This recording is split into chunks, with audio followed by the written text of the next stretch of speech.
7:02. This is the work session of the Cold Spring Planning Board, called to order on Wednesday, June 3rd.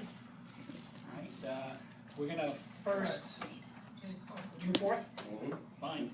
Sorry, my apologies. Shouldn't have counted in front of me. The first thing we're going to do is tonight, what we're looking to do here is, if you recall, it's been some weeks since we've gotten together. I hope everybody enjoyed the hiatus. What we are looking to do tonight, we have a full agenda and a full complement here. Chuck is going to take us through a discussion of site plan review procedures and requirements. In fact, he has brought some specimen documents from a project that is similar that he's working on in his own community, since, as you know, he's chair of his local planning board as well. So that'll be a real-time opportunity for us to look at the timeline and the trail of how a site plan review unfolds in practicality. The second area of business that we have to discuss tonight is our ongoing conversation with Mike Liguori, the village attorney, about a generic intake form for an application process for work coming into the village and how it's routed, whether it's site plan review, goes to the HDRB, the zoning board, building inspector, and so forth. We also have Bill Bajarski here as our building inspector, code enforcement officer, to opine on what he sees as opportunities to enhance the process, as well as some of the quirks in how things are presently handled that we may need to be made aware of.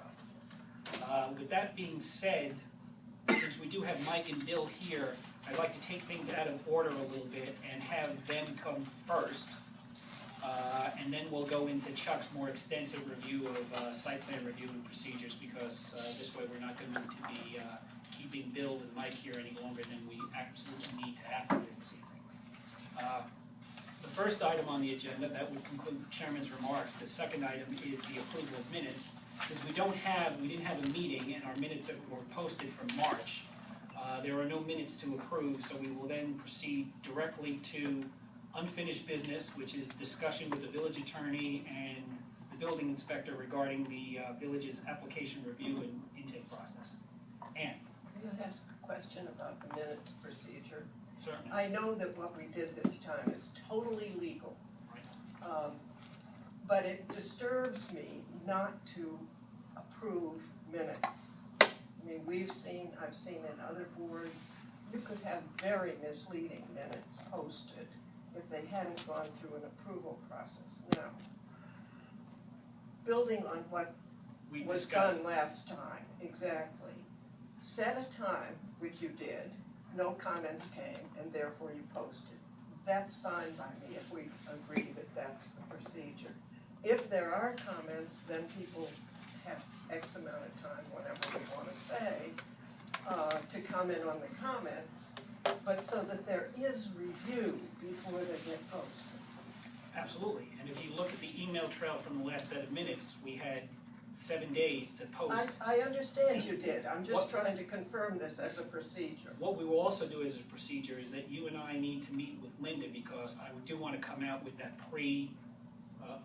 some type of template that's going to allow us to circulate them in a more standardized basis, because sending out 2 or 3 entreaties to, are there any comments, does anybody have any suggestions, we need to have a little bit more efficient process. But it's well advised, and you, Linda, and I will sit down and come up with a template. That being said, could we, I think at this point, Mike, you did have some handouts that you forwarded to us? Yeah, I supplemented them with the information that's on the village's website, so I'll recirculate. Since the initial email? Yes, yeah, I wanted to, if you go on the village's website for the planning board, it's very helpful. It has a list of questions and then answers underneath. It kind of gives you a narrative for the process. What do I do with this? What do I do with that? So what I did was, and I'm not sure if the memo that I have is going to culminate into anything more than a memo to the board, or maybe ultimately a handout to applicants, in connection with an application. But probably more likely where that would go. I figured take that information that from the website, put it into the memo, because it's helpful. So I did that. I don't want to interrupt you, but I just want to put out that codicil that this is a work in progress, and then once the planning board has a good understanding of where we're trying to go with this, Exactly. it needs to be circulated to the other boards as well as the village board of trustees for comment and input. So this is just our first pass at what some of the issues are as far as the planning board is concerned. But the other boards will have obviously different areas where they're gonna have input or concerns that need to be reflected as well. This is what was sent to us, or is it different? It's, that one. what I did was. More material. Yeah, it has more material, and that more material is the information that is already up on the village website. So if you've been on the planning board website, That's in there. I figured, you know what, if we're gonna have something that may culminate into something a little bit further, it'd be helpful to have that information here too. So since we last met, what I did was, went through the zoning code, listed the various districts that we have in the village of Cold Spring. Identified the as of right uses, the uses by site plan, and the uses by special permit. And then just tried to narrate, or give a narrative, and then a chart which would assist in facilitating everyone's understanding of what was subject to what. Bill, do you have a copy of this as well? Yes, I read over the copy. Why don't you join us? It was just easier to say, give you enough room.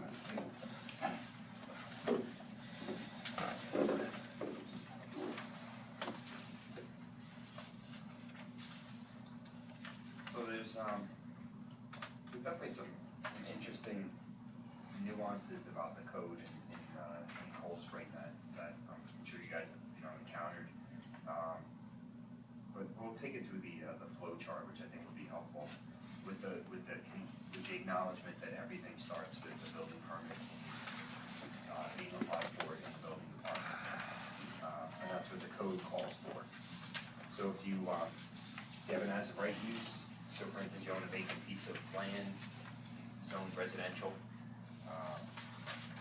If you were outside of a historic district and didn't trigger any architectural, just the HDRB review, go to the building inspector, make an application for a building permit, no need for any additional approvals. Site plan only, so that's a use that triggers the site plan approval. Start with the building inspector. Make the application for the site plan, submit the actual site plan, and then that would come from Bill with a letter to the planning board, which would be the referral to the planning board. Next instance is site plan approval with HDRB. So again, start with Bill, make an application for site plan, make copies for the planning board, also copies and an application for HDRB, and you'd be referred over. Presumably, and this is where even I haven't had too much interaction yet with the planning board, so this is where even I have questions. When you have site plan and HDRB, the question in my mind is, well, who do you go to first? My instinct is you go to the planning board, but you guys may have different experiences depending on what actually the planning board is looking at. If we're only talking, something that is an improvement on a building and doesn't require, any planning work, so for instance, any site work, then I think your guys' instinct would be, well, go to the HDRB and make sure that the HDRB lets you do what you need to do. For instance, if you're not gonna get your HDRB approval, this is kind of tying into a discussion you and I have had, which is, well, what do you do in that case? And brings up the discussion we had at the last meeting was, well, who does secret? Is it the planning board who does secret? Is it the HDRB who does secret? My instinct always is to have the planning board be the agency that does secret, given it's the one that's presumed to have the most experience with it. But the other boards can do secret too. There's nothing that says that the zoning board, the village board of trustees, the HDRB, they can all do it as long as they're being, as long as they're complying with secret. It doesn't matter. The question that gets raised in my mind with the multiple boards is, well, who doesn't? Someone that needs a special permit, they would, in this case, they make the application right to the zoning board of appeals. Doesn't need the referral from Bill. There's a requirement for the copies to be submitted to the planning board. The planning board has jurisdiction over those special permits. And in that case, with the zoning board, who's actually doing essentially a planning function, it's presumed that the ZBA would do the secret analysis on those special permits. And that's an instance where they go through the checklist of what's needed for a special permit, make sure the criteria are achieved, make the referral to the planning board for the planning board's comments and report, and then that would get referred back to the zoning board before they took an action. Next up is special permit and HDRB. I think, if I'm not mistaken, either special permit and HDRB or variance in HDRB is probably, and I think it's variance in HDRB is probably the most likely combo that the village sees. Well, Bill would be able to Yeah. speak to that. Well, just backtrack one thing. You Sure. just said that on the special permit, it doesn't come through me? No, the code doesn't require, and this is what was interesting, is it doesn't require the referral. It may likely go to you for practical purposes. They may come and start with you first, but the code doesn't require that referral, which means they can just make an application straight to the zoning board of appeals without stopping to see you.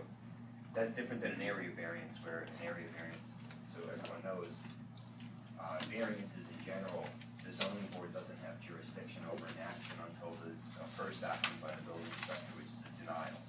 So they, go in, get a building permit for a deck, find out you don't meet the setback requirements, build denies the zoning, the application, and only then does the zoning board have jurisdiction. That's when they can take an action, is after that denial.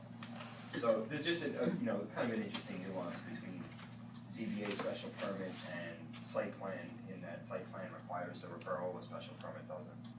Okay, you're saying basically what's the most common. Right now, it's a combination of things. Okay. What seems to be the most, there'll be a permit process with a referral to the HDRB. I think I probably refer mostly to the HDRB right now. Okay. And secondary, the second board would be the ZBA. Those are my referrals, okay, for variances. Planning only comes under certain circumstances, where there's a change of the use of the site from previous approval, Or start of new use. or start of a new use that's going to change that site. Yeah. Or in some cases, it might even be trying to correct the violation. Okay, where the site plan approval isn't being accomplished the way it was originally approved. Right. Okay, So an amended site plan. amended site plan. Okay. But then, I could probably count on my hand at times in the last year I've sent stuff to planning board, right? Right. Yeah. We're grateful for that. I Yes. think we're not. I'm very good at not sending you anything, yes. Mostly it's HDRB Okay. and secondary ZBA. Right now, it's just amazing, in the last month I've had an increase in ZBA cases. Okay, but almost HDRB seems to be the most. And area variance is the most ZBA cases, not special permits. So Bill and I were having a discussion, which was following the last meeting we had. I had raised, do you want to be in a situation where you can go to the planning board without the referral from the building inspector? And that the subject of our discussion was, is it more efficient? And question one, is it more efficient? And question two, is it more costly? So I think the consensus is that it's definitely less expensive to have the building inspector be the recipient of that information, confirm that the use is permitted, and be essentially the initial checklist person on the site plan approval. But I think what there needs to be the consensus that you have to account for Bill's time, which is if Bill's here, whatever, I'm not sure exactly what your schedule is, and we're not getting a lot of site plan applications anyway, so it really doesn't amount to too much. But if you were getting a lot of them, then there just would need to be a recognition by the village that you're gonna be in line after, as things come in, between building permits and violations and whatever else, when that application gets processed, it'll get processed time, but it may not be, ASAP. And that's fine, there's no issue with that as long as everybody recognizes that's a possibility. Yeah, that's a ministerial decision that the village board of trustees That's right. needs to make. Exactly, that's Because- not a planning board thing, it's a board of trustees thing. I think we feel very strongly, I mean, and anybody can opine on this, is if we don't have the requisite documentation Mhm. or a referral either from the consultant or from the building inspector or the code enforcement officer, there's no point in us proceeding. Yeah. I mean, I'm Yeah. not gonna be put in a position where I'm gonna interpret Right. anything, Right. right? And, the question that I raised was, should there be some consideration for, so for instance, let's say, Chuck is, the application gets submitted, the escrow is submitted, should there be consideration for it going right to Chuck for a first review for completeness, or should we leave things alone, leave it for the building inspector to determine completeness and then make the referral at that point? That was the kind of the nuance that I was raising at the.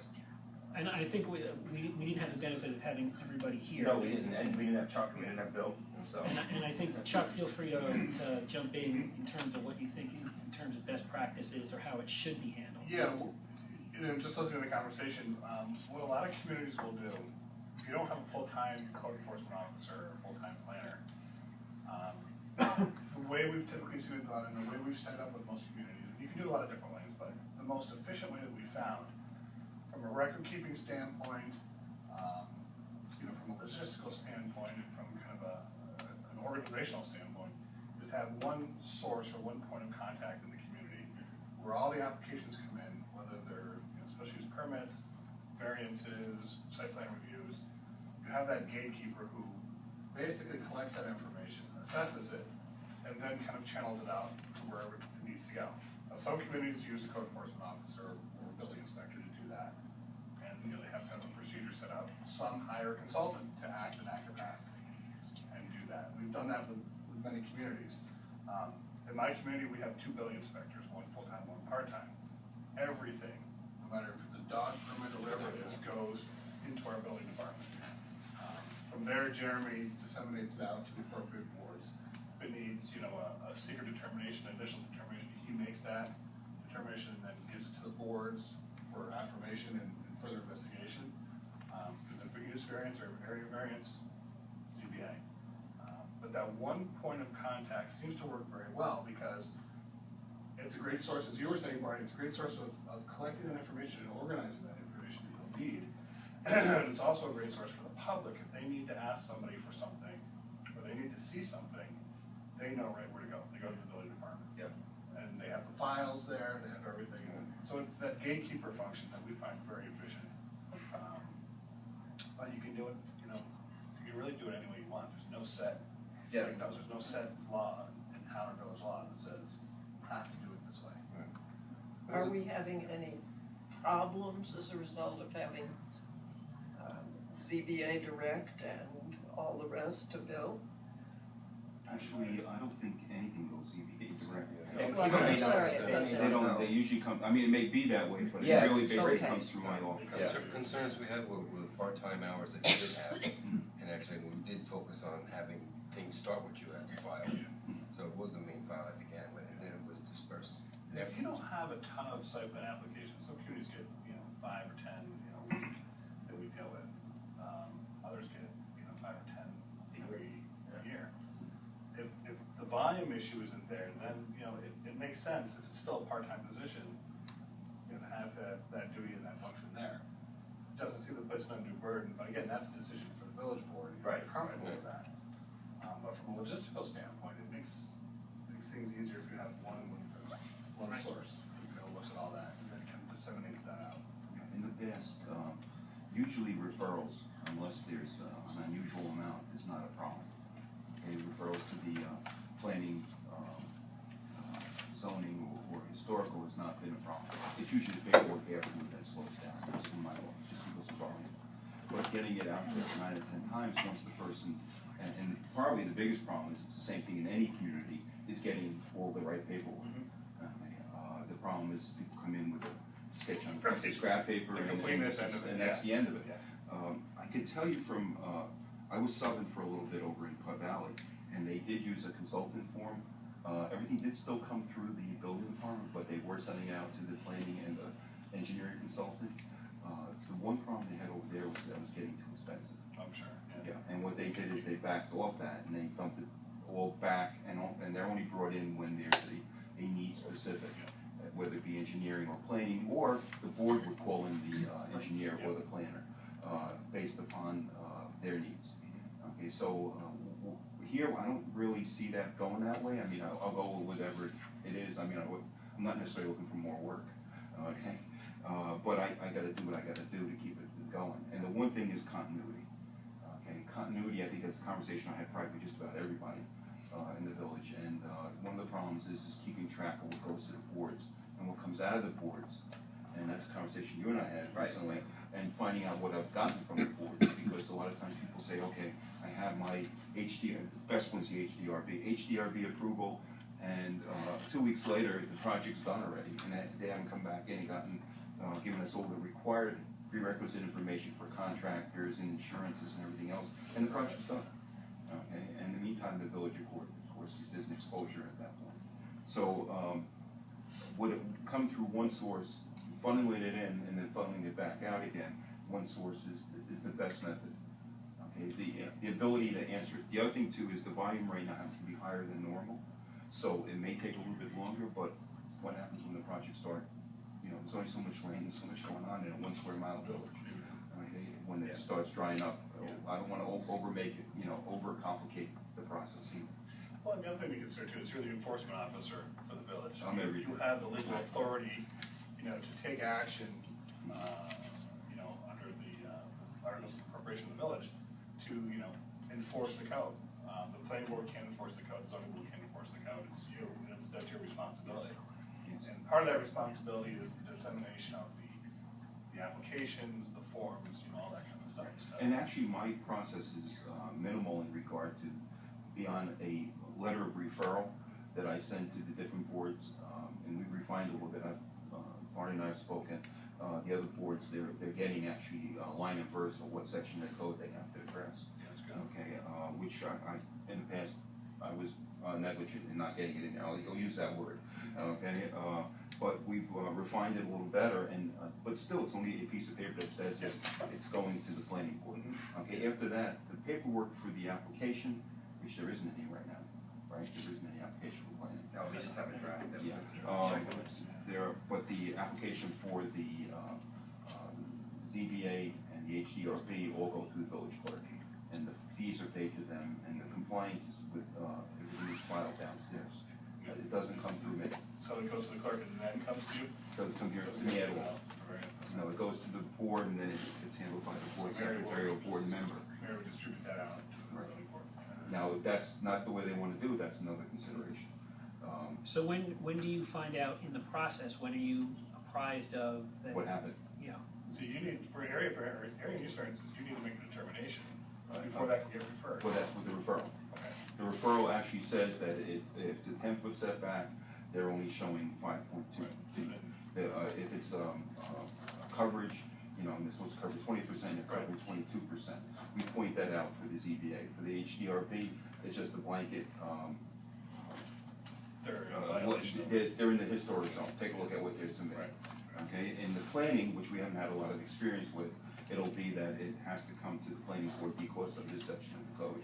Whatever that site plan review. Yeah, and then that's actually probably a lot simpler. ZBA is the most complex because we have to spell it out. Yeah, you have to spell out the specific section of code that they're in violation of, and Right. parameter of that, yeah. Yeah. And the other thing too is that maybe the other thing has to take into consideration is that who's ever in this role, whether it be me or anybody in the future, how qualified are they to make these determinations? That's something I never brought up to anybody. Some training, right? Yeah, So, I happen to be a licensed architect, okay, so I have a little advantage in that, okay? well, there's a certification course for CEOs. Oh, no, I got this. You've got that, I yeah. got So that's usually pretty good Yeah, I training. have all Gives you a those. sense. Well, yeah. It's more building code than Yeah, it is. yeah, it's more building code than Yeah. anything else, but being able to read Right. plans and things Right. like that. So I do have that experience, but in the future, we have to make sure that the person has the capability to do the evaluation. Okay, so in light of the fact that insofar as, for our purposes here, we're starting with a blank piece of paper, Absolutely. right? in your conversations between the two of you, because I've tasked both of you over the last several weeks to discuss this, do you have, is this memo the result of that conversation, or is there something that requires, discussion or input at this point?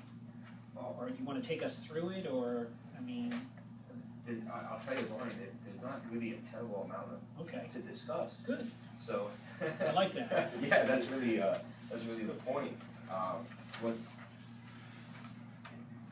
Just interject one thing here, maybe I'm not quite, one of the things since I've been on, I've been here since December of 2009, when I took the role on. There has never been an application for the planning board, which was kind of shocking for me, because in my practice, so, 30 years of it, there's always been an application to the planning board, so I was a little confused.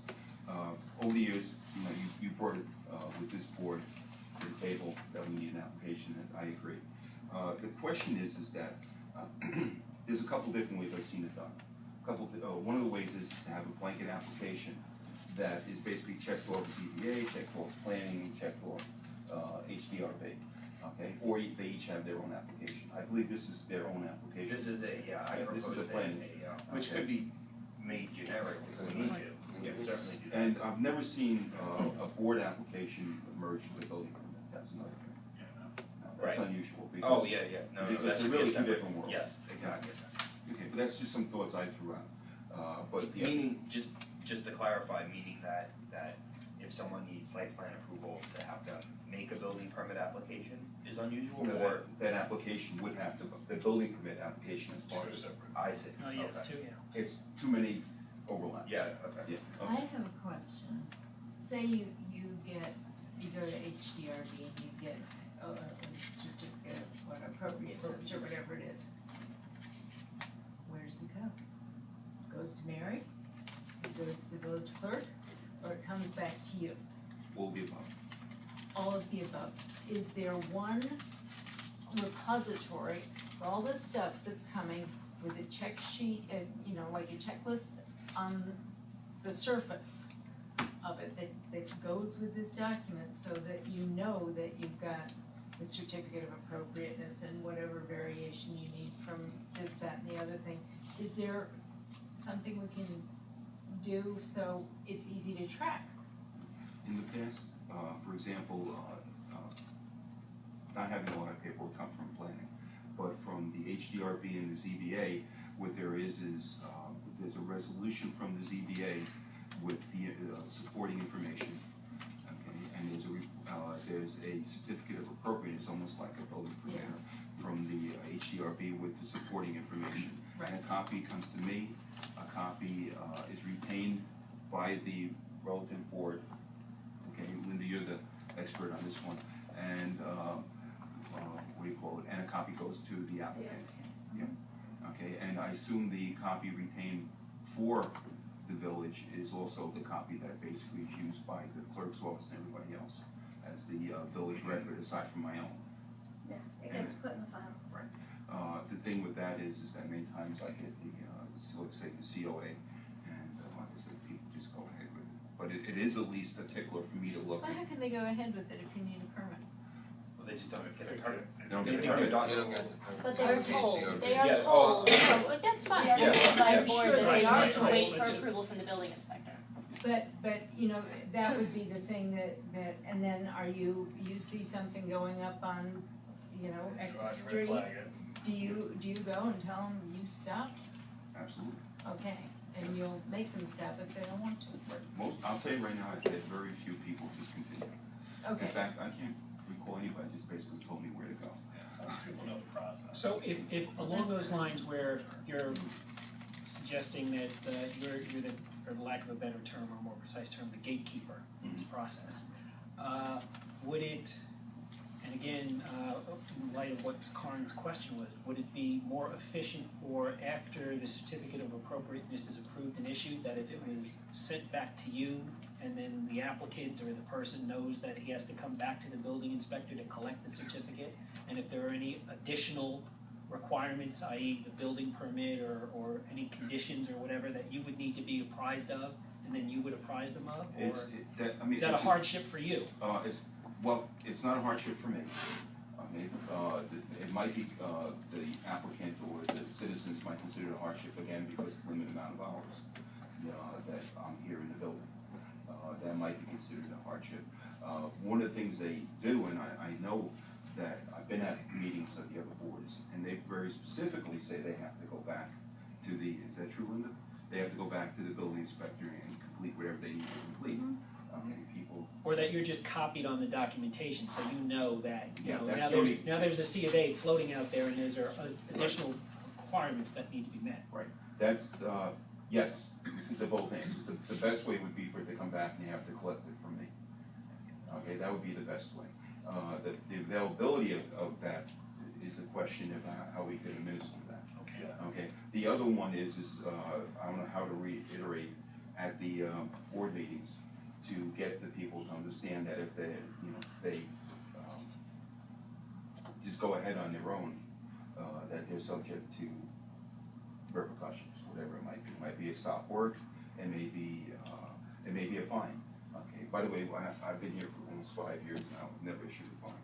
We look for compliance, we don't look for penalty. I'd rather get them to comply rather than collect the penalty, because it doesn't solve the problem. I just don't know that. But the whole thing is that some people just take it, especially when it's something simple, a sign, a door, a window. Addition's a little different. People tend to come back to me, especially since contractors are involved. But if we're talking about something as simple as a sign on a building, or a set of windows being changed, or a stoop or being changed on a building, things that are very simple, people tend to put in their pocket, leave, and assume it's taken care of. Yeah, that was kind of, and I'm listening to the discussion, just to hearing how, internally how things work. It sounds like the boards, the ZBA, the planning board, HDRB all operate very independently.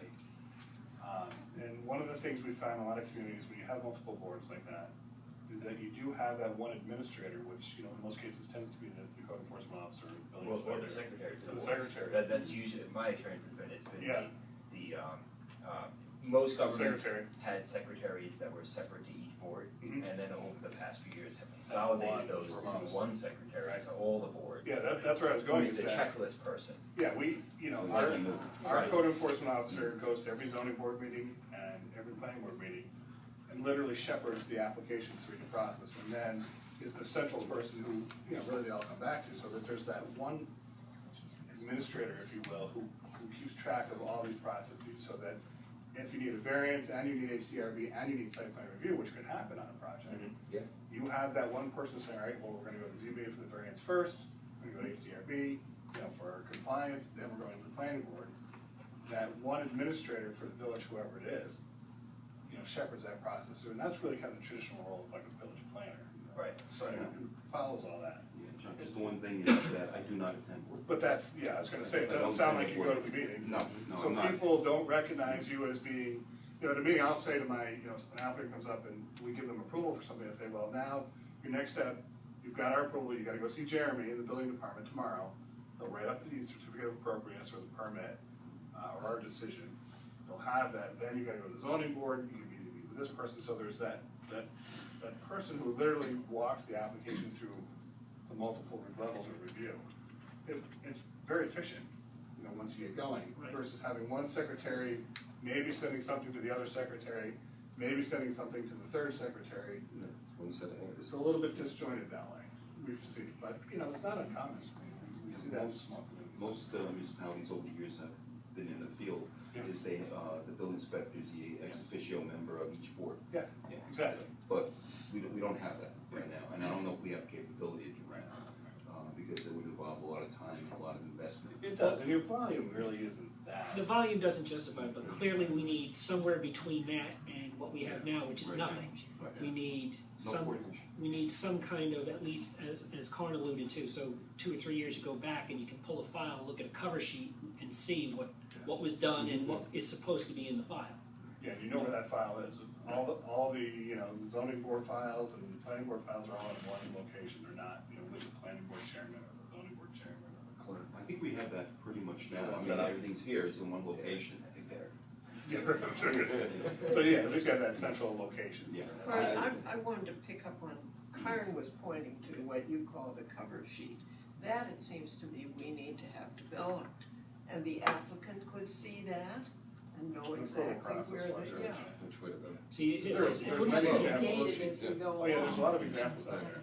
because if we're putting the onus on, you know, given the way we're configured and what our resources are, the onus is gonna be on the applicant. So if they know when they start out with the project folder, that this is the cover sheet, and then this is the likely flow of what they're gonna need to do based on what their application calls for, at least they cannot complain after the fact that, well, they spoke to somebody or they got their approval and it was one of 3 approvals they needed, or they needed a building permit after they got their approval or whatever. We could kind of lay it out on that template, so at least they know what they have in front of them. Yeah, I can get you guys a good example. Okay, A couple of businesses. that would be helpful. Just as maybe a starting point, you know, Great. for Michael to kind of take and reshape for you guys. Simply the better. We have a situation, or we did recently, where somebody claimed that they were unaware that the property that they were working on was in the historic district. How do you cross the street? Right, the porch, The porch. the porch. The porch. So, you know, this is something I suppose you do. Who informs them? Okay, well, that's a little more, At the start, or after Right in they've the done something beginning, wrong? right in the beginning. They start, yeah. they, the start. well, what it came down to If is they that, walk in, yeah. there was no walking, that's the key on that one. Sure. What it was is, And this situation is not specific to Cold Spring, this is. Yeah, this this is- is- No, This is no, one of no. those forgiveness versus permission issues. Yes. you know, it's, Right. that's what Yeah, it's, right. I didn't know you had a permit for that. I came, actually, they were found by me coming into the office one day and I saw them tearing apart the porch. Now, depending on how much you tear apart on a repair is whether you need a permit or not. Okay? If you're starting to structurally modify, then you need a permit, then you may need an HDRB. Okay?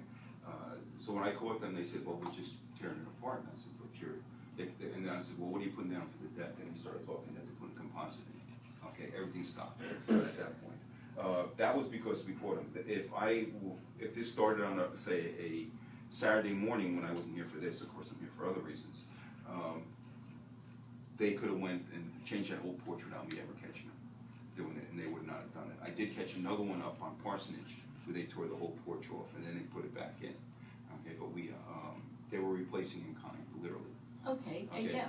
But they at least got a permit out of that one. This one here, they weren't even applying for, they didn't apply for a permit up there, they didn't apply for a permit here. So that it doesn't trigger the process to go to HDRB. Okay, but still, it's a violation of what you can do in the HDRB, right? It's a violation in the district. Yeah. In the This district, right. that's what I meant.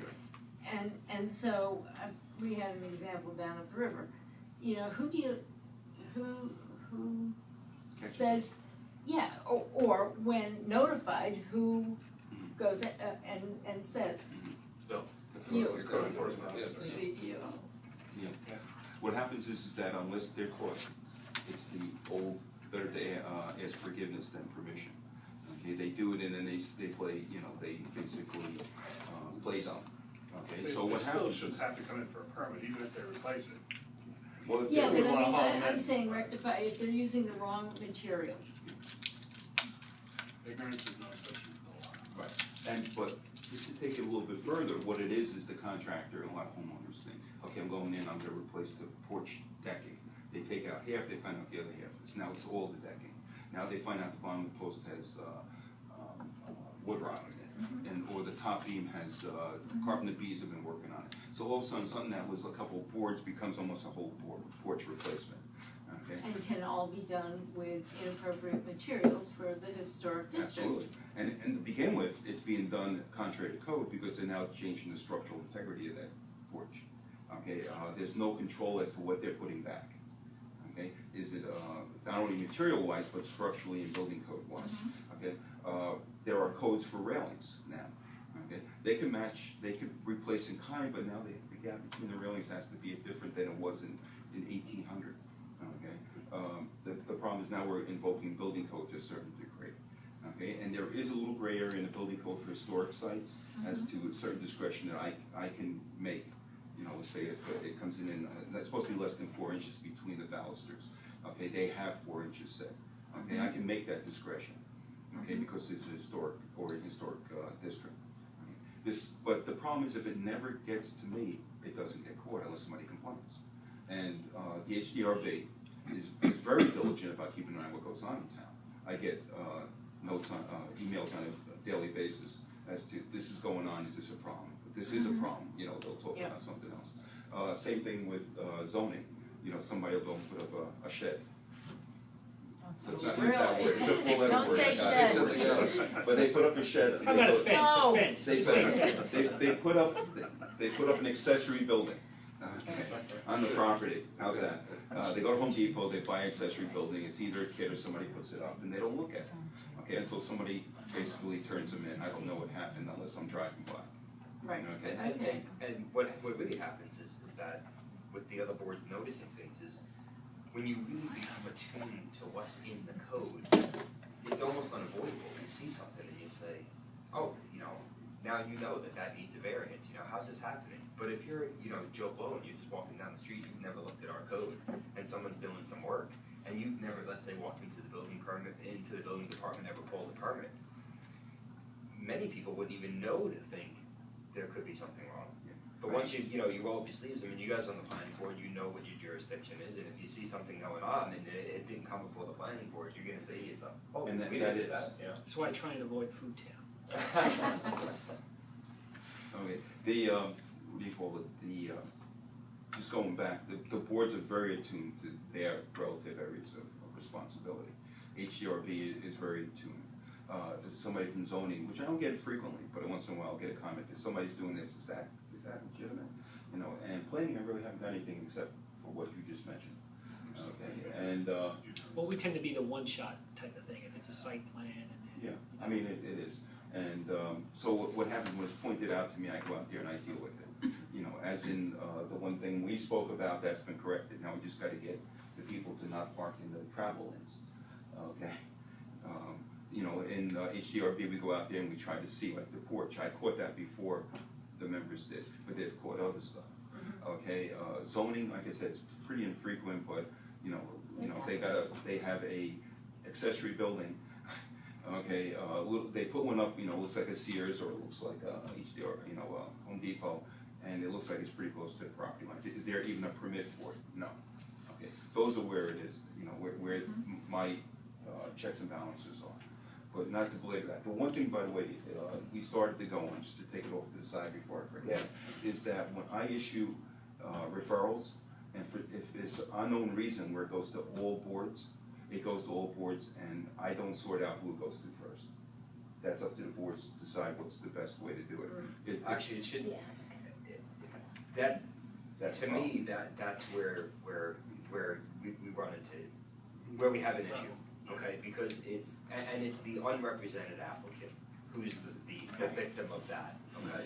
The applicant that hires an engineer, an architect, a planner, an attorney, they're gonna say, all right, this is where we're gonna start, right? I mean, that's really, it's the person that doesn't have that professional who is going to have the, more likely than not, the more difficult time navigating their way through the boards, because many, most lay people aren't familiar with the process.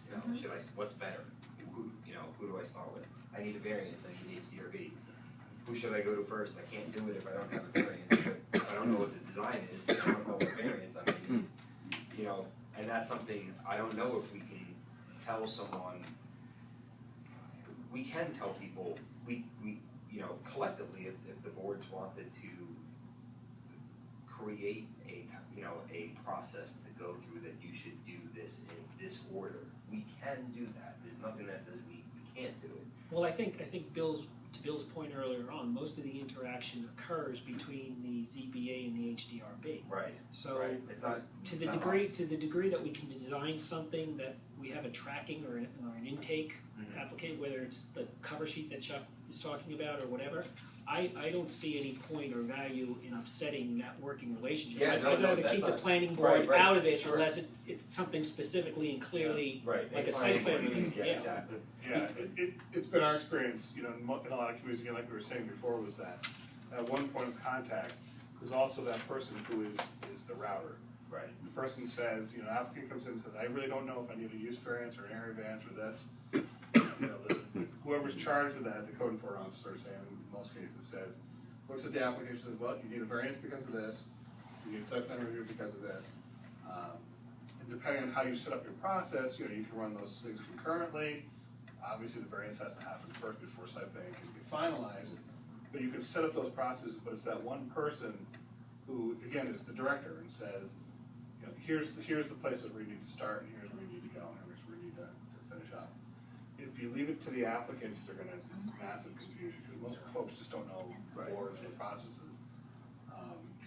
And it's hard, because then sometimes you get into jurisdictional issues between the boards, where one says, well, the project can't advance without my use variance, so why even bother dealing with site plan review yet? But in a lot of communities, to streamline a process or make it a little more efficient, you know, for the applicants and for them, you know, you can run concurrent applications. If, you know, it's at the applicant's risk. Right. If they decide, you know, I'm gonna try for a use variance, but I also need site plan review, you know, I'll run both applications at the same time to both boards, knowing full well, if I don't get my use variance, then my site plan review application's dead.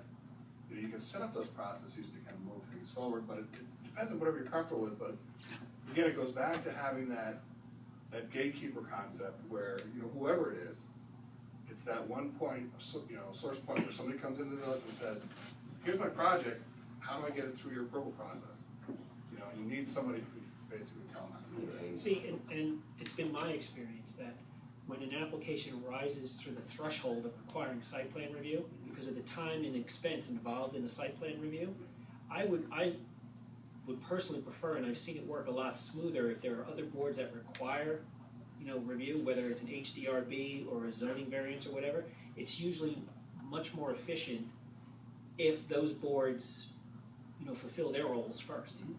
Because the site plan review becomes a lot less problematic. And because of the expense and the time involved, I wouldn't want to go down that road unless we knew that the project was viable.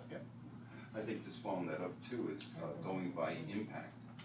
Okay, which one of these processes, if I have to forward a project that has all three boards, and maybe even the village board, it's possible to be a village board approval, some kind of special, but what happens is that the least intrusive is HDRB. There aren't any, whether there's an application, there isn't any fees.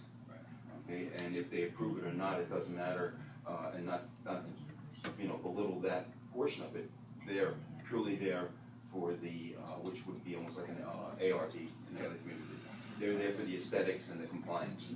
Okay, so if they approve it, they're not wasting a fee. ZBA is, right off the bat, there's a $500 fee involved there. Probably it doesn't make sense for planning to start doing anything, because if they don't get a variance, it's irrelevant. I agree. Yeah, and then it may even change what they want to plan. They may have to change the design of the project. And quite a few projects in the short time I've been here have been a byproduct of not so much planning, but ZBA. Modified, yeah. Yeah, because if they couldn't comply, what's the point? Yeah, they won't advance. Right. Yeah, since we don't have, since the planning board here does not have a special permit function, right? It's It's really really ZBA. ZBA, or like you said, in extraordinary cases, it's going to be the village board. I don't see the point, given the way we're structured here, of even beginning a site plan review until the subsidiary reviews are We get that referral. right, exactly. Yeah, exactly. Well, actually, what We do a sketch review initially, just to prep the planning board as it's coming, you know, We with have, the project. we have the chair of the ZBA who would like to opine. I believe the code says that when Bill receives a request for a site plan review, it gets immediately sent to the planning board for their determination before it goes anywhere else. we have to review that, because I don't recall that. 134 and I can't remember the number. Just site plan review. And then it goes on to whatever other things. Only after it has been reviewed and approved or modified by the planning board. Okay, just to clarify. And I can't remember the code number. No, I just wanted to, I did a flow chart, so I either want to just confirm what you're saying, which is in the, When a site plan comes to Bill, Yeah. he refers it to the planning board. That's right. And then after the planning board has completed their review and either approved I think it's or referral. modified, then it goes on to the other boards. And there's also a statement in there about special use. There, I believe the planning board also reviews special use situations when a site plan review is being requested. Alright, just to clarify, Yeah, that's, if there's a project that requires a site plan approval, it's submitted to Bill, Yep. referred to the planning board. Yes. 3418. And I believe it's only after the planning board has completed their process, either approving or modifying, does it then go on to other boards, if appropriate, if necessary. Now, I didn't read that in the code, so I'll take a look back, but once the referral is made to the planning board, I didn't see a stopgap that said no other board could take action until the planning board was done. I asked whether or not, I spoke with Nancy about this today, and it was her interpretation, so she should speak. Yeah, I'll definitely talk to That her. there is not a parallel path, Okay, because that was the question, can there be a parallel path? And look under I-1, I will. it should be very, very early in the I-1 description. It has to be for referral because you can't complete site plan before you know if there's a variance. Yeah, That's right. Yeah, so it has to be, it has to. It's a referral. It- The building it pertains is- to, it pertains to referrals, not a site plan approval. The request comes to Yeah, here Bill, it is. Yeah, okay. and Bill refers it to the planning board. At least, this is 13425 E. At least 10 days before the date of the hearing required by law on an application. No, that's not what she's speaking No. to. The secretary of the board shall transmit to the planning board the notice written copy. Said request that the planning board submit on its opinion on said application. That's a ZBA referral. Right, that's what. Yeah. What does this go from to the, 134 I-1, 34. and it's within the first 5 bullet points in I-1. Yeah, we don't start with that. 134 I was, I. wait, wait. No, there's no 134 1 Okay. I'll find it. 134-12 A. 12A. Regulations, this is light industrial. it's an industrial district. It might be district specific. Shall refer the site plan or proposed building to planning board for review of the site plan. Yeah, it's light industrial requirements. Let's see ZBA. Let's see, approval. To your T1 and your D. B1 and B3. No, it's back, because that's, I support some back. This is, D, there's, going. T2, try D1. Supplementary. Back a little bit more. Should be right here. It's only the B district. Site plan approval in each case. Site plan should submit to the building inspector shall refer site plan. Proposed building for the review. She was talking about the ZBA. Alright, when The it can variance go. comes in, it goes to the planning board for your advisory comment, not for a formal approval. But it doesn't come to us initially, it's referred by the ZBA for the advisory Yeah, opinion. but that's not what she's saying. But that's not, Yeah. She's saying that you have to complete site plan approval first, but that, Yeah, but no, you there's- can't, that's not legal. It's not And I'll legal. check with Nancy. Yeah, there's no way. I'll confirm with Nancy. Yeah, but the other thing too is in some cases, There's another a ZBA advisory will not have a site plan approval. There's no, I don't recall it ever. No. I'm not quite sure what you're talking about here. The site plan- What specific, Yeah, I'm curious to know. what is the specific thing that comes to whomever? What, Normally, it goes, normally Bill sends a referral letter to the HDRB and/or the ZBA. Right. And the person, the applicant is told that's what's happening, that they have to get approval from the HDRB and or the ZBA. Right. At that point, we contact the applicant and say, we'd like to have a workshop with you. Does this particular date meet with you? Yeah. Can you meet with us on that particular date?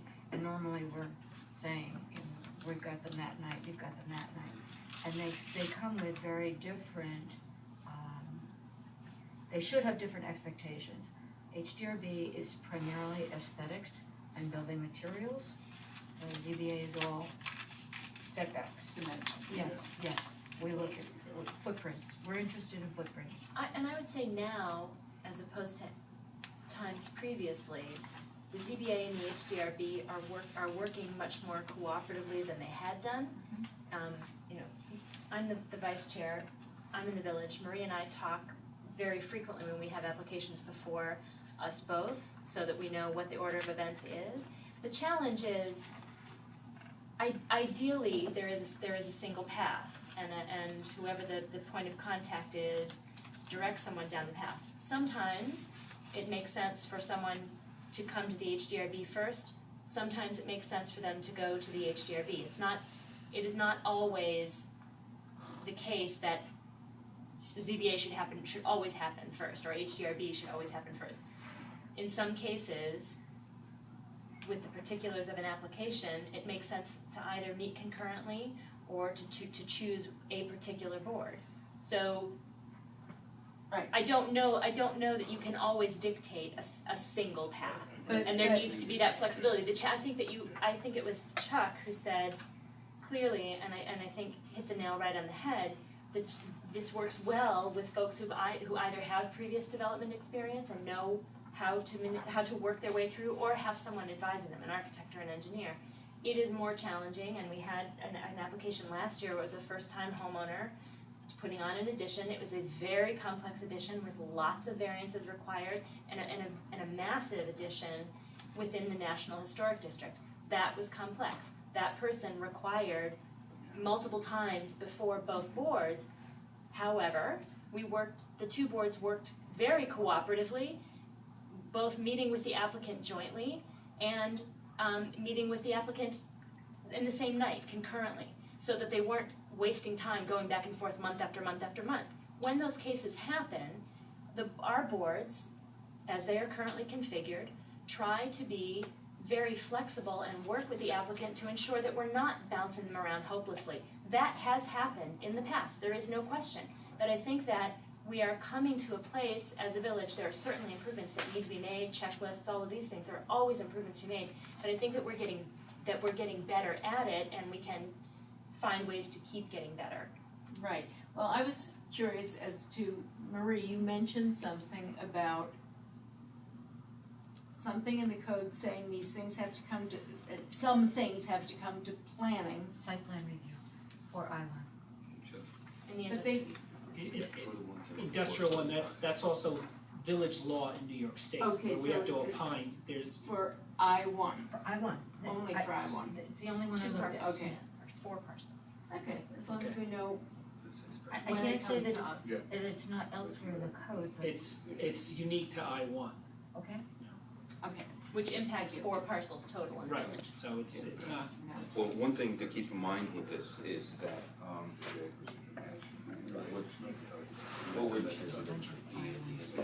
right. Okay, let me, just one thing. Let's circle back, Bill. Let's circle back on this. One thing that has to happen is that, of course, everybody's in a rush to get their project done.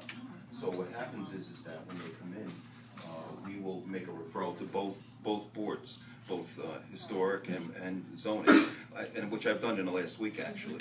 So whoever gets them first is who they go to for a work session, and then you have to. Well, and often, if someone comes as in simple and as that, it's very clear when they arrive, so when we get an application, after the deadline, I come in, I look through all the applications, I contact the applicant to say, here's what's missing from your application, here's what you would need to provide so that we don't all waste each other's time when you come in next week, here are the things that you can bring with you.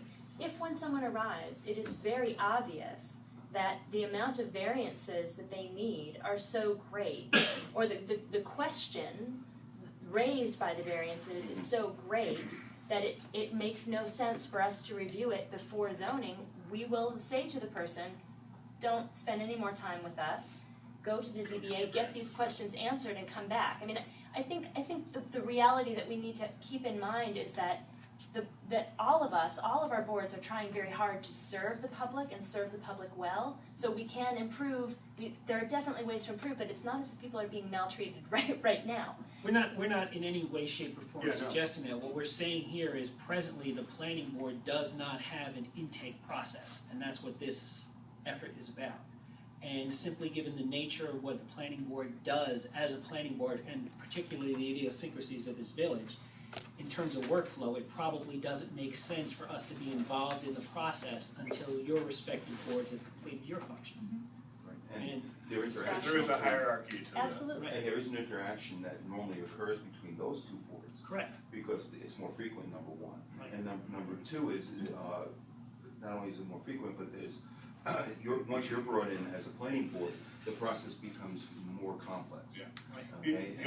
The only caveat to that, in working with the historic review board, is sometimes through the site plan review process, buildings change shape or site changes location, things more, and then you'd want to go back to the HDRB, Right. take a relook at those things. So you're right, there's a little bit of overlap there. The variance issue, those are usually the hierarchical issues.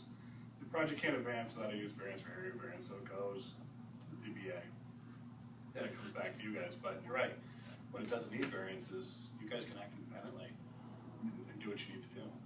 Yeah, but I think what the process is they're saying that, HDRB may get it first, they'll approve it, and then what happens is the variances aren't approved, they have to make modifications, they have to come back again. Well, That's but the the applicant is investment. told at the Yeah. time of approval, this approval is pending review Yeah, absolutely. by no the problem. ZBA and approvals, and appropriate approvals by the ZBA. See, I think the biggest problem we have is not so much, and that's with all the boards, is everybody's in a rush. They want it done yesterday. Well, it's like that everywhere. Yeah, and it's everywhere. And the thing is how do we simplify it the most simple? But I think yours is the easiest because right now, I don't have anything made, right now, and in, I can say in experience, we haven't had a problem. That's all. Bill, let's circle back to the Yeah. planning board. Let's go We're back to gonna- planning. Okay, Let's go back to planning, yes. Barney, Okay. we just did a quick search, the planning board gets involved in I-1, I-2, E4, the hotel, the designated hotel zone. So the zoning does identify the planning board as the first point of contact from the building inspector for a number of the zones. but not for site plan approval, we're the initial point of contact. You're not gonna do site plan approval prior to any other, that's In any that's case. what we're talking about. Gotcha. Yeah, okay, great. It still gets referred to. Right, it's still a referral, and it First comes referral, back, okay. it's where it starts in the process, but ultimately it comes back to us in the process, So that's it's- the point. It's only complicated if all four, or all three are involved, all four being the village. From the initial point, Right, okay. but I can take, right now, just to make it simple, I've been here almost 5 years, I've never had an I zone. The hotel doesn't exist, it's just in paper, and what was the last one, the B4, Before. which is the hospital, which Well, is. but by the nature of the zones that we've determined that apply, it would more than likely require or invite village board participation, Absolutely, so. because of complexity. Yeah, so, because those would involve ministerial decisions, so, It's self-resolving. exactly. Okay, Alright, so let's move on. so, as far as the process though, that's where it is right now, you all get it from me. And then what happens, if all three get it, then they all get it simultaneously, and, basically it becomes, you have to address it as we need to. Because in most cases, the ZBA, variance is gonna be the governing the factor of how the building looks, or how the site plan is planned out. Next. Is that it? Any other questions from members of the board at this point? What I'd like to do then is, based on the notes we have here, Chuck, you indicated that you could supply some potential cover sheets or intake documents that might be helpful. Yeah. Michael has some notes based on the conversation, and I think, Bill, you have a keener appreciation now of what we're looking for. The only thing I would probably ask is if we're going to use a one point of contact, that we amend the code to reflect that. Yeah, well, that's, Because there are several things in the code I've already brought to the attention of the village board that needs to get amended, Okay. which might be. part of it. Without doing a commercial for that, Yeah, all right? Okay. Well, take what any the chance process, I can. this is your first visit here, so I can appreciate that, so. What we're looking to do here is to come up at least with an initial version of an intake document or application for planning board purposes. Right, which you have. Which will be modified based on this conversation this evening. And then basically it'll allow the board to review it and then come up with some questions or some comments based on, you know, our priorities or our experiences. And as part of this process, if you are recommending code changes or inconsistencies that need to be addressed or updated, that's fine. Include that as a separate addendum, you know, because we want something that's a workable document for our internal purposes now. I think then we focus on the application. Great, terrific. We stay away from anything else because it's too complicated. Sounds like a plan. Yes. So if the three of you would work together, and then for our next meeting is our regular meeting on the 18th. I would say that our next work session in July, which whatever date, if we could see something for our, I believe, what is that, the July 2nd work session? And by see something on July 2nd, we would like something circulated a few days before so we have an opportunity to review it. I think that from my standpoint, purely, correct me if I'm right, is that I'm purely sent to me and I tell you my opinion. Right. Okay, because at this point, an application is more of a legal document to meet the criteria of what you need. Okay, and I thank you for getting an application, because I think I've been looking for one since I've started. Yeah. There you go, terrific. Okay, anything else? Thank you. Okay, good. Thank you, Say Mike. I You're, gotta go. Anything else? you're free to go as well. Okay, thank you. Chuck, you stop there. Shuts around two. We can do the fun part now.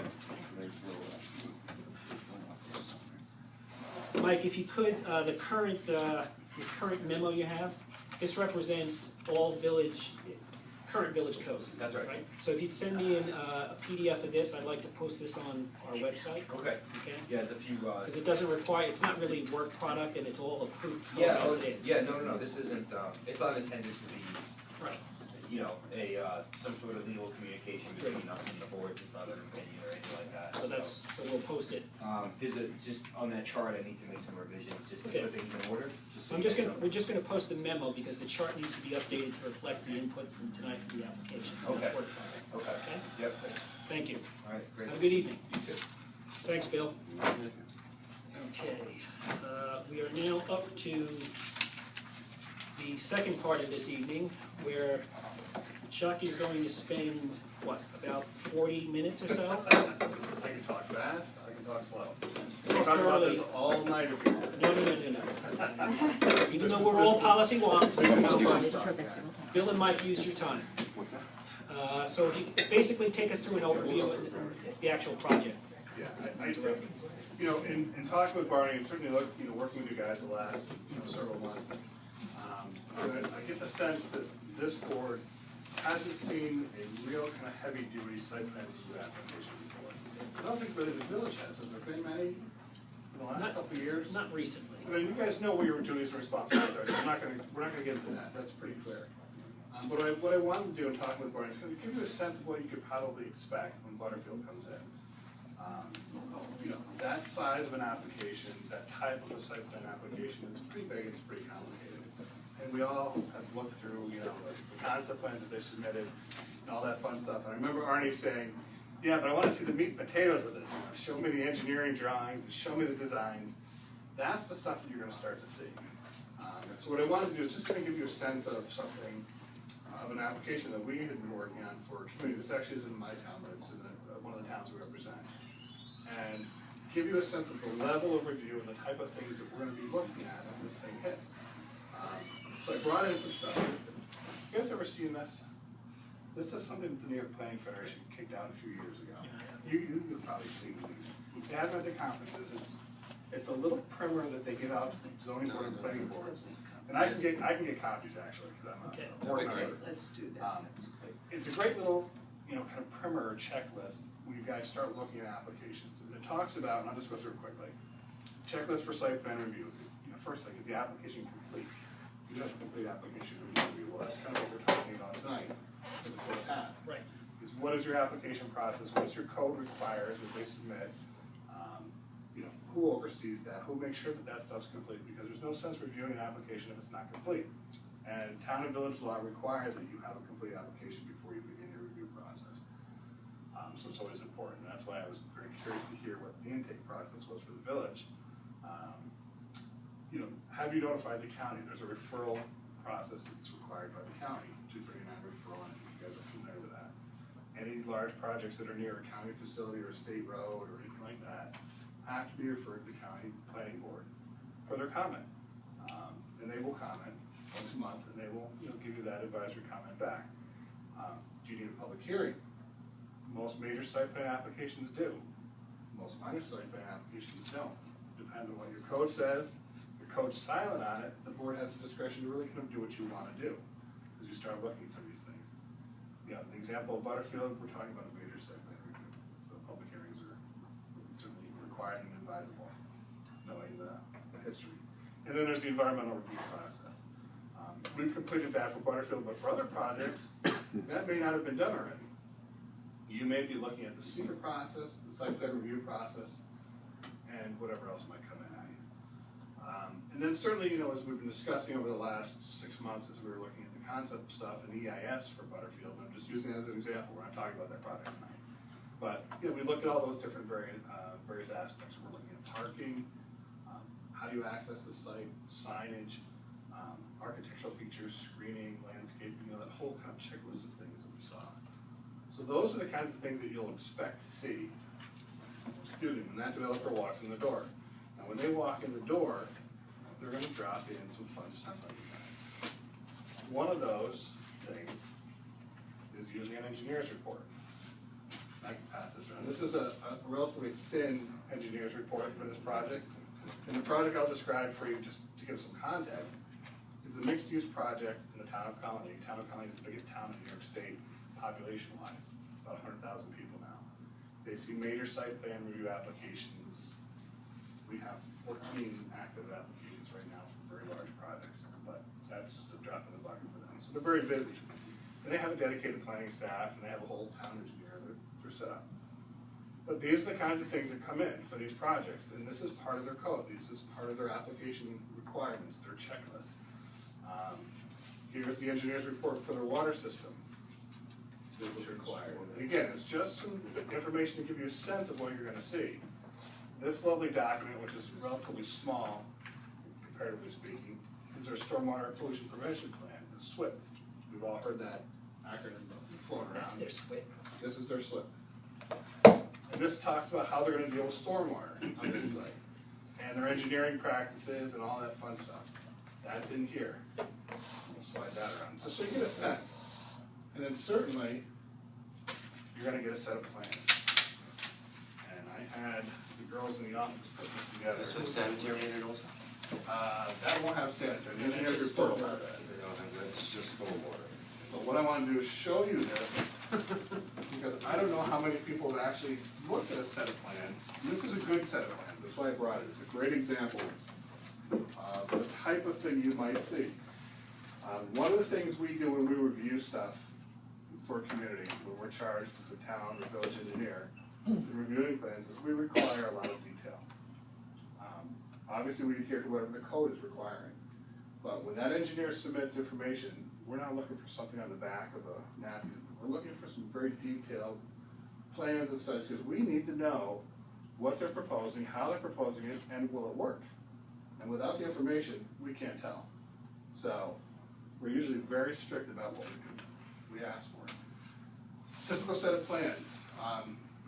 And has the board seen a set of plans like this in recent times? No, not in the last year. You'll get something like this for Butterfield.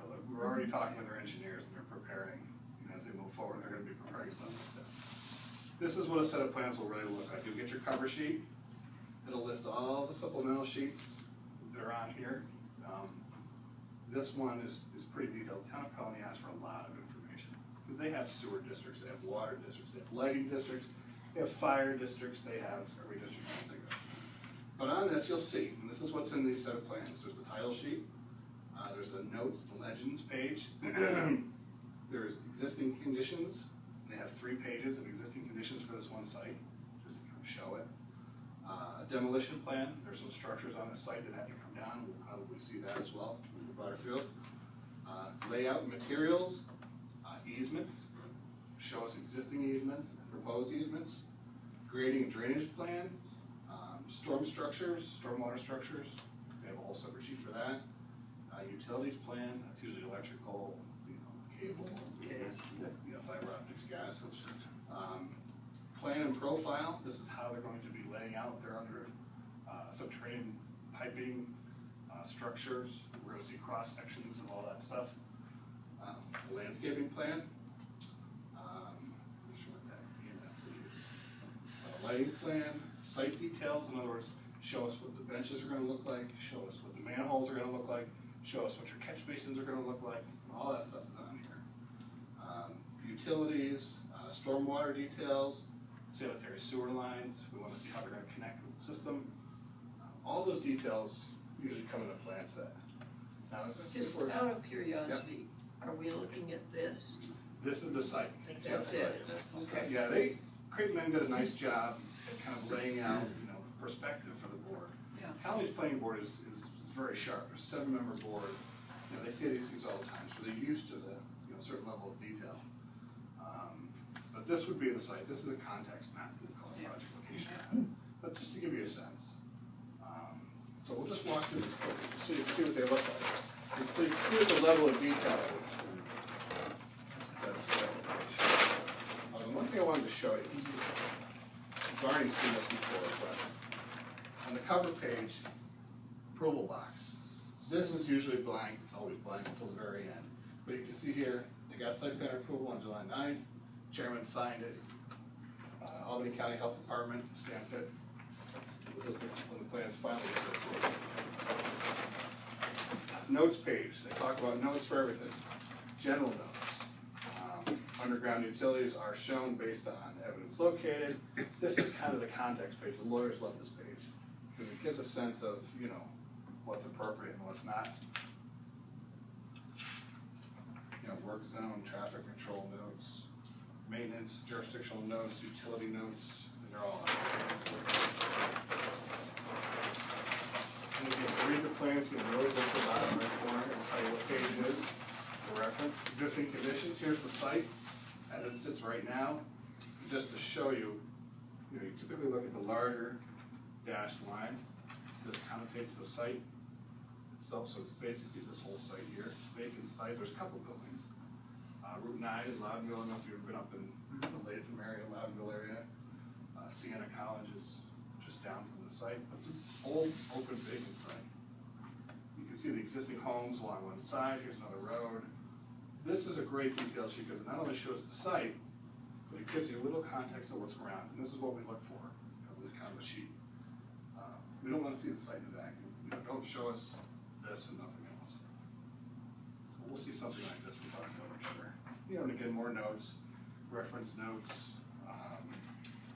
On this one, if you look, these little symbols here, they did some test pits across the site, which were required to kind of, find out depth of bedrock, depth of groundwater, those kind of things. And here's the data that supports those.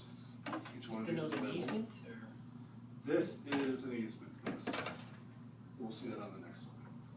Actually, no, it's an easement. They had a diagram on the ground. But you'll get to see contour lines, some old pathways, building footprints. Arnie, I'm sure you've seen plans like this, where you can recognize the certain features, but the reason we don't have it all on one page, if you had 20 pages of details on one, you'd never be able to see it. And this is a large plant too. I don't know. What's the size of the parcel to be developed? This parcel land use areas. 32 acres. Yeah, overall it was about 36 acres. 36 acres, yeah. Here's the zoning district. And there's the zoning core. table. Yep, here's the table, bulk, soil conditions, soil types. That's just a little bit on this page, but you can see there's, edge of woods, there's some wetlands back here.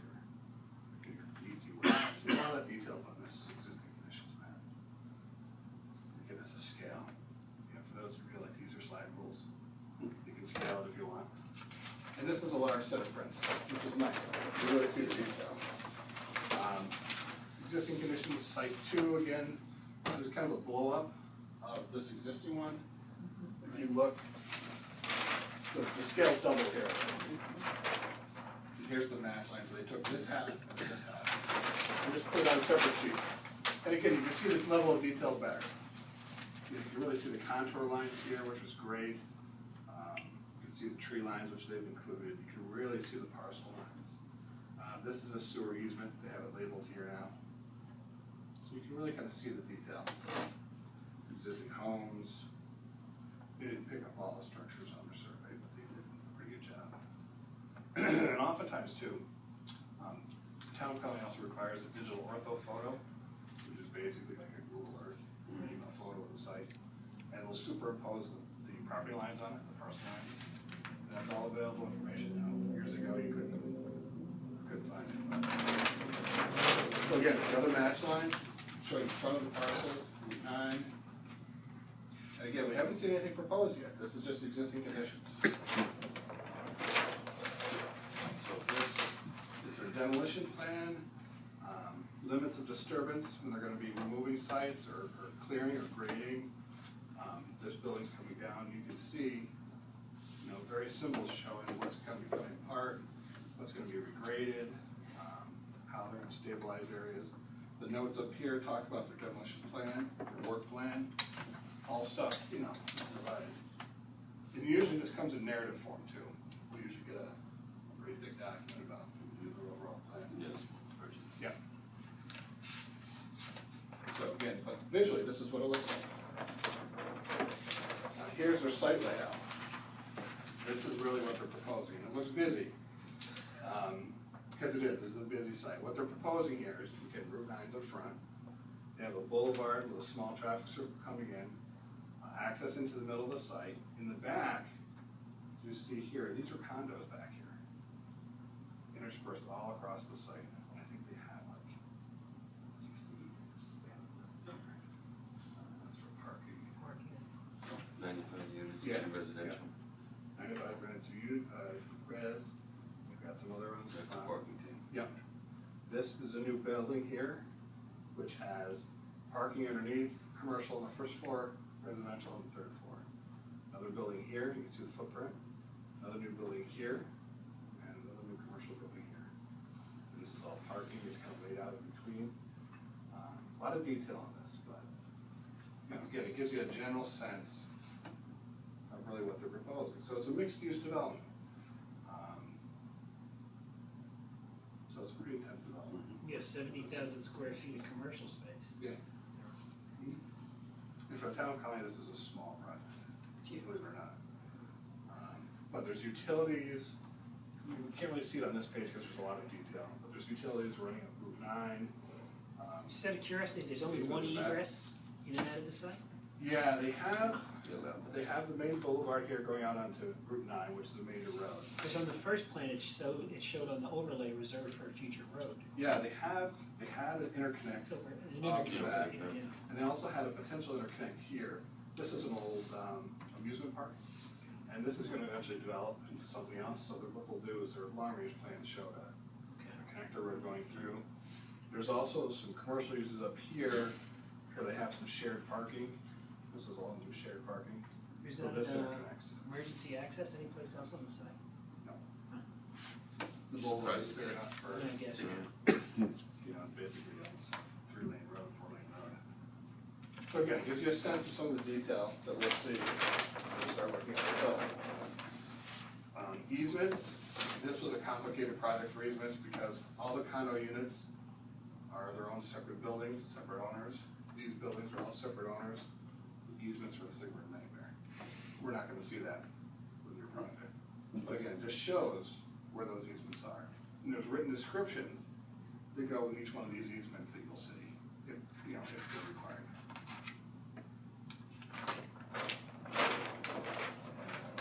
Grading and drainage, it's a little difficult to see because they have the parcel lots on here. Well, the elevations are right on it But too. they've got them, they've got the actual elevations, they show the grading plan. This one's a little bit busy. I thought broke this down to smaller. This is the data table. It goes in each one of those parcels. It shows the grading, the inverts at their drainage ends, all those kinds of things. And this is what our stormwater engineers love to look at. They look at each one of these and say, does the grading actually work on this site? In conjunction with the physical map, physical layout, we'll get HydroCAD modeling that basically proves, they'll model each one of these parcels and show us in digital form that it works in their modeling.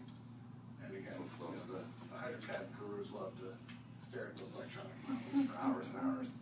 But they run the numbers, they crunch the numbers. Years ago, the engineers had to do it with slide rules. Now it's all, AutoCAD. But it's great, and the models are very accurate. They're super accurate.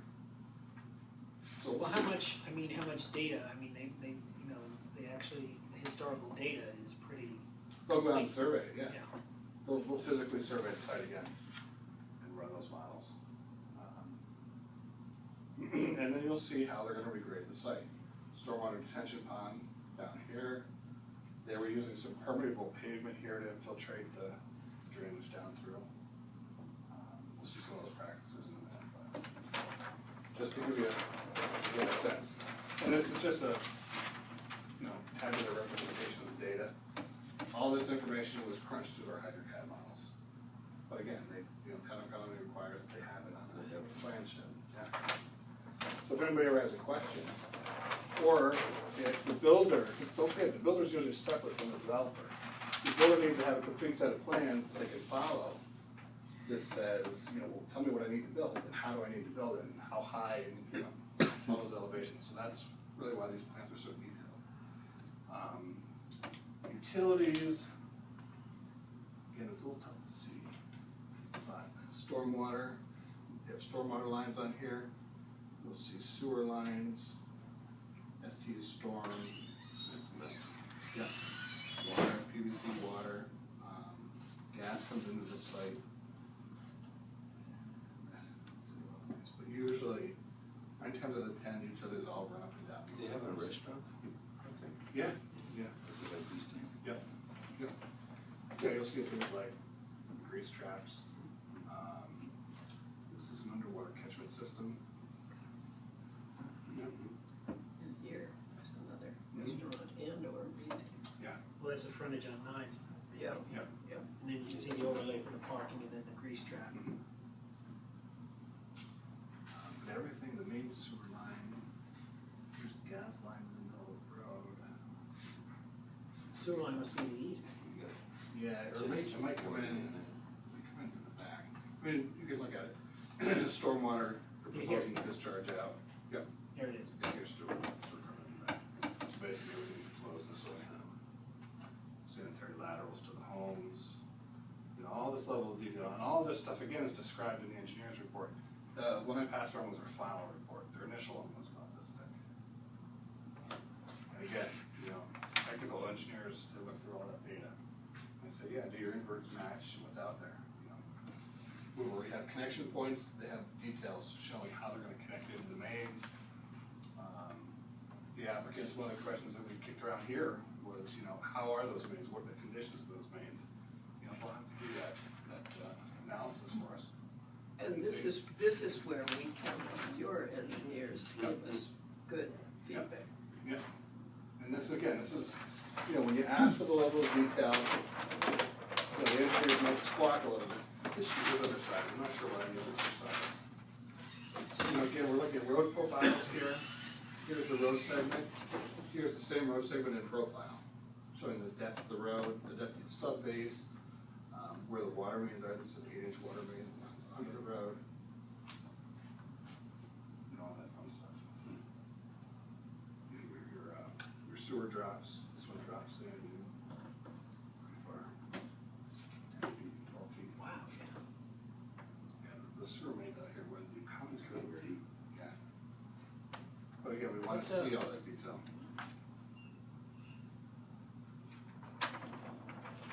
Same thing, different segment of road. This is it, it's profile.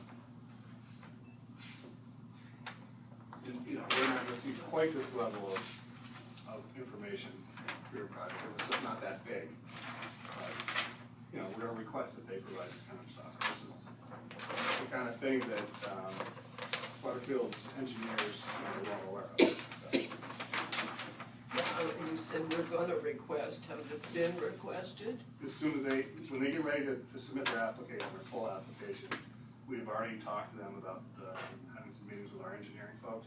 Yeah, there's been a preliminary conversation. What we're gonna do is on our meeting on the 18th, Butterfield is gonna come in and do an initial presentation. Yeah.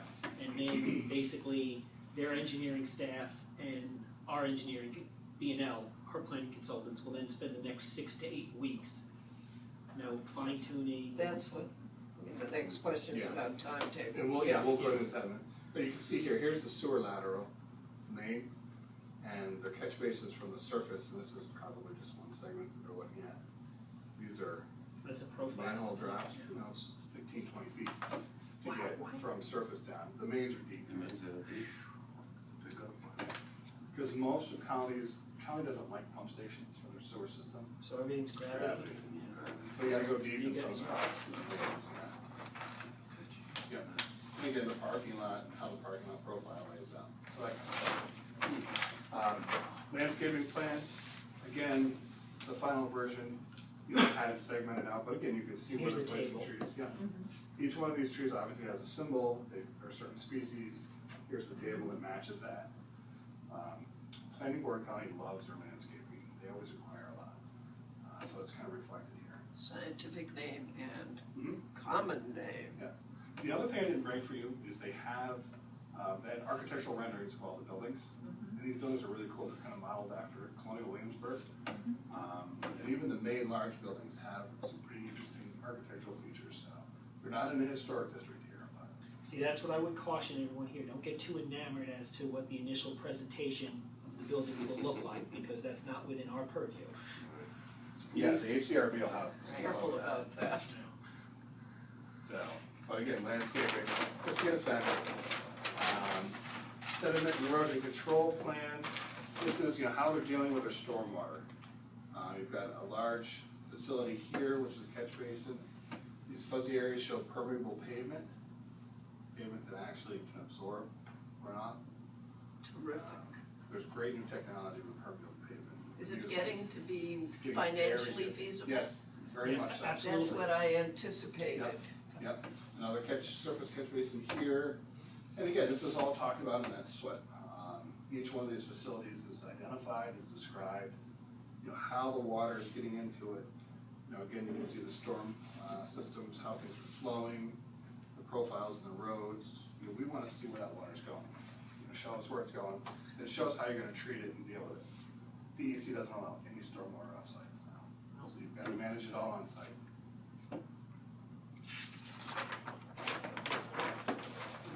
Lighting. Each one of the buildings has, you know, lights, but if you look at the little numbers, these are foot candles. They did a whole lighting analysis based on what they were proposing. We wanted to make sure that no light spills off the site. They did a pretty good job here. This is their analysis. But you can see the larger lights, kind of the areas of illumination, those kinds of things. There's a detail of one of their street lamps. All the LEDs. Everything's gonna be LED. Yeah, it's got to be this. There's more details in the back. Site details, everything down to pavement markings, stop signs, handicap signs, a dumpster enclosure. We wanted a masonry block enclosure with a steel fence. Bike rack details, bench details, you know, how to plant a tree, and how to dig your hole for the trees, all that details. Sidewalks, curb drops for ADA compliance, asphalt pavement sections, you know, how they're gonna actually, you know, pour the roads and make the roads, you can see it. You know, binder courses, top courses, how thick, what types of material, what types of stone, that all goes into play. These are your stormwater facilities, your sewer facilities. Typical manhole, this drops into one of your grease traps. These are your grease traps. Shows the profile, shows what type of manufacturer you're gonna use. You know, piping sections, how you're gonna hook into the existing main, what types of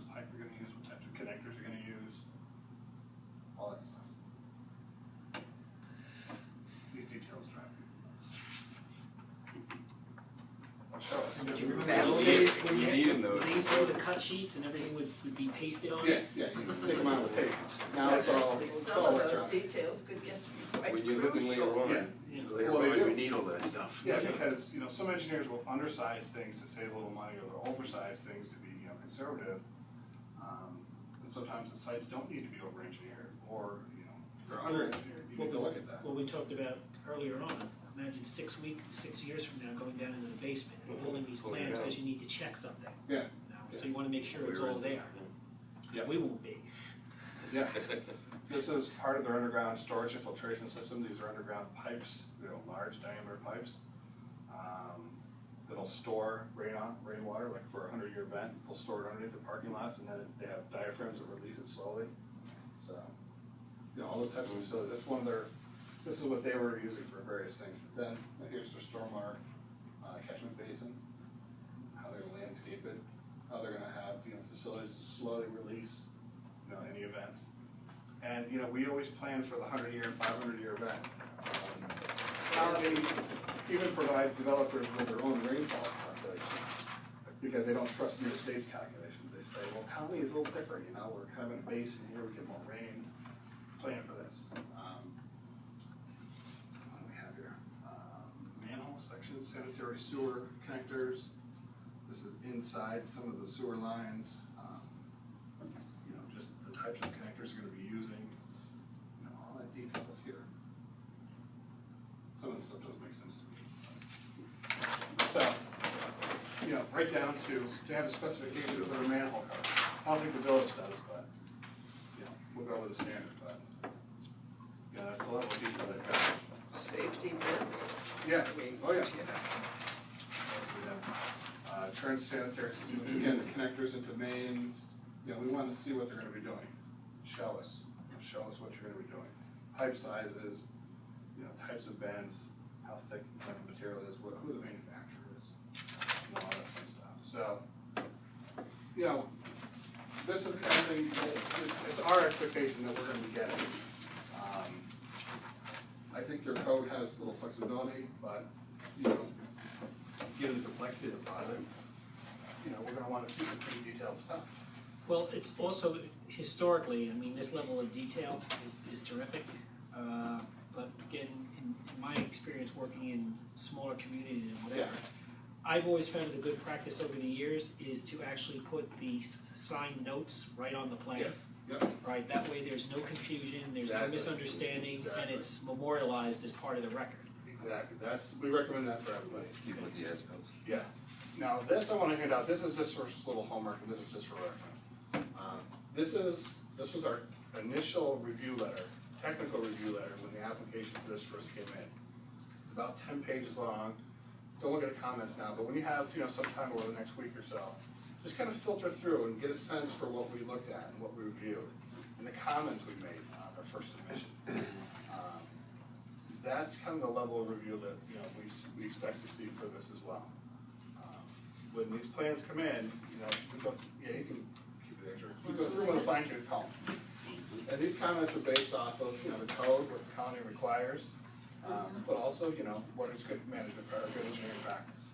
So, it gives a sense. So, I think you guys are gonna have some fun when these things come in. One of the things we'll do is, at the next meeting on the 18th, we'll have one of our civil engineers come with me and sit and listen to the presentation.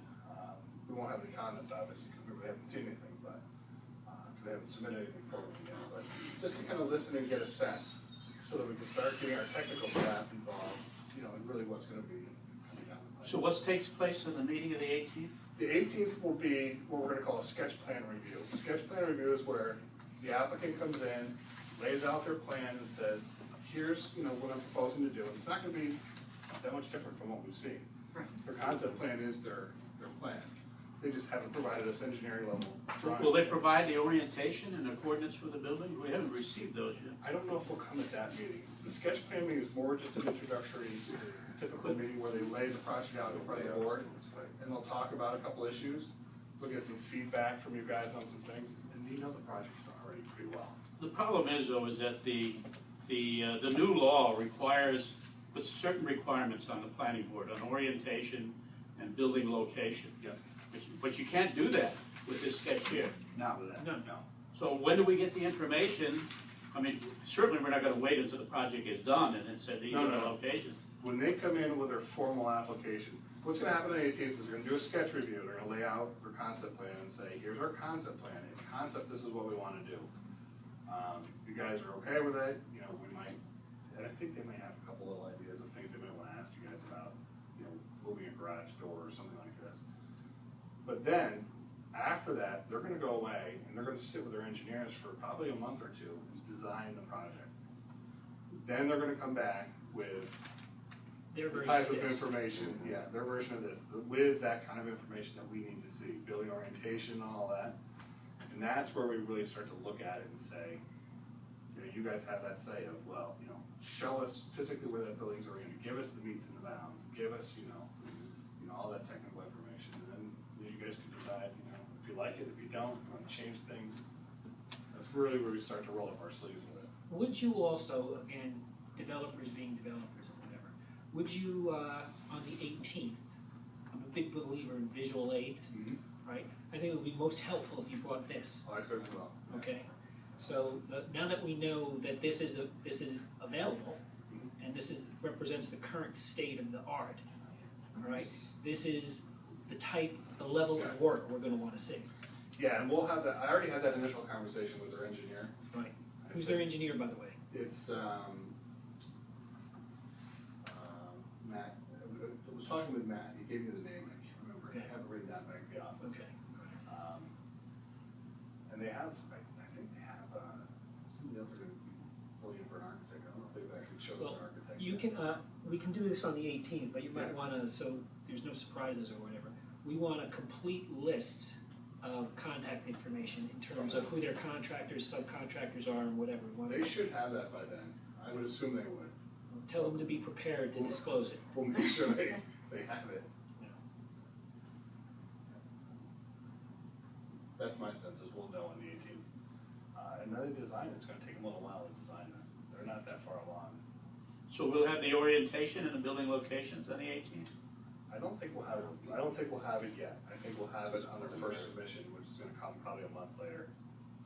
So it's possible that those things could change from what this concept drawing shows? They're gonna stay, from all indications, they're gonna stay right with what the concept plan showed.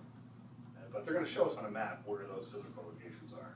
The concept plan is just conceptual. They're gonna give us distances, you know, hard distances like you saw on here. They're gonna put it actually on a plan, and show us how many feet from here, and how many feet from there, and then we'll. There are, as have been raised, serious question about changes in elevation, which the concept plan doesn't grapple Didn't, with. didn't show, no. And will that come up on the 18th? No, we'll see it after the 18th. Yeah. So, They're gonna basically come in on the 18th and show us, which bring in we're the gonna see. model, show us, what tell they're us, gonna this do. is what we wanna build, isn't it wonderful? Yeah. Right? Then they're gonna go back with their engineers, and then they're gonna have an epiphany. And then they're gonna come back asking for, well, we've thought about some ways to improve the project. And that's when we get into what they call the rat killing, so to speak. The sketch plan review is just your first step, it's the formal step in your site plan review process. Will they be serious about the architect? I hope they are, they should be. Project won't go very far if they're not. Yeah, well, there's an architect who's an engineer, and there's an architect who Yeah, is creative. My sense is that they've got somebody pretty good. Gotta see it first. Yeah, but we don't know, we haven't seen it yet. Let's not go too far down any particular road until we have Yeah, something. we in don't front know, of us. we don't know.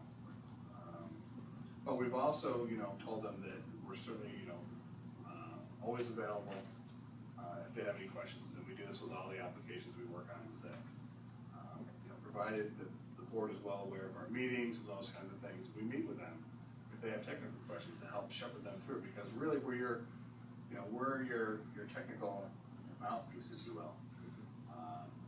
And when you guys say you need something, you know, we make sure they do that.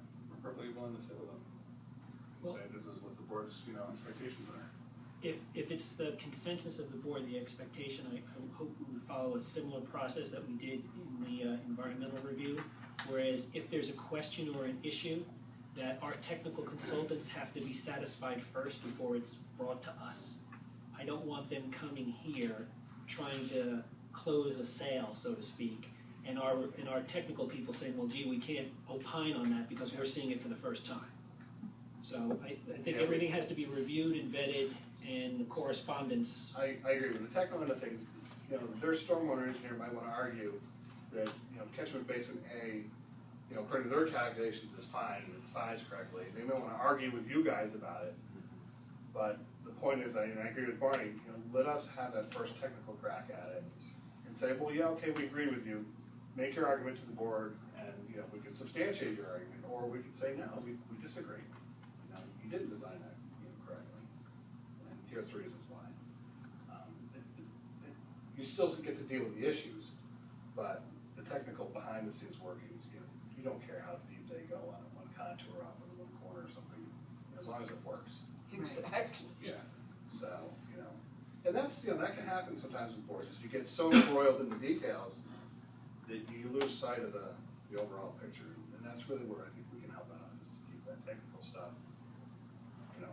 I just wanted to impress, because I've been down this road enough times in the past, that I don't ever want to hear, we'll get it for you for the next meeting. Because we're stopping them cold if it's not there for the review. And it's very important to make that clear at the first meeting. Oh, we'll make that clear.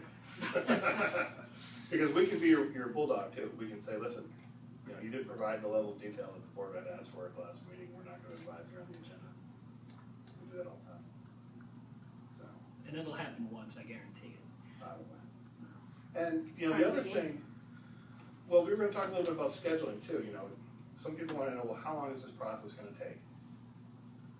You can't answer that. With a project like this, you know, I could say it could take 3 months. You could get it through. If they had really good engineers and they have all their ducks in a row, and they have all the information that we think we want,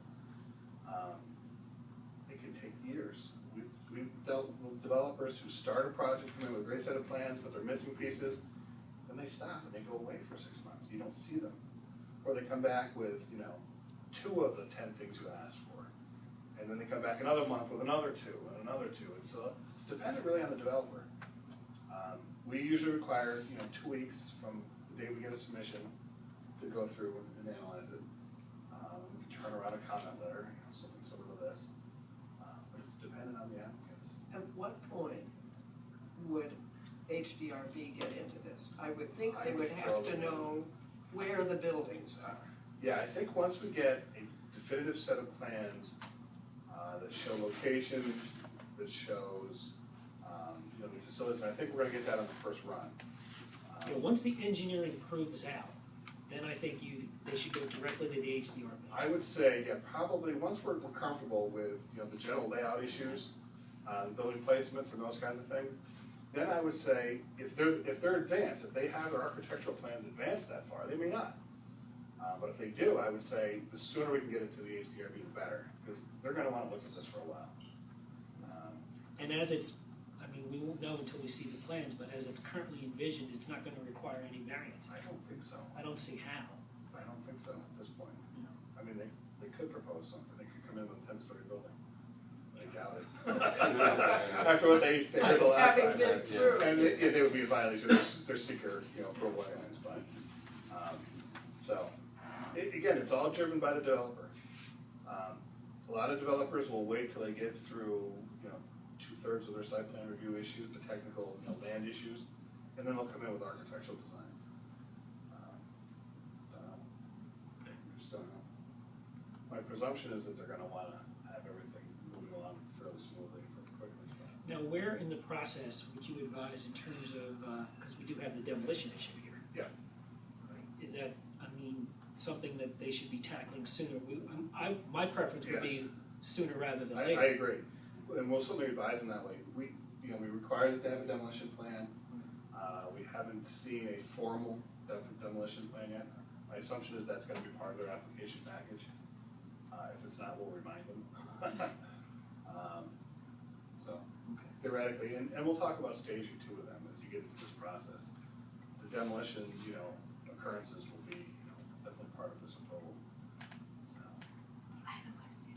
When is it appropriate to do the 239 in?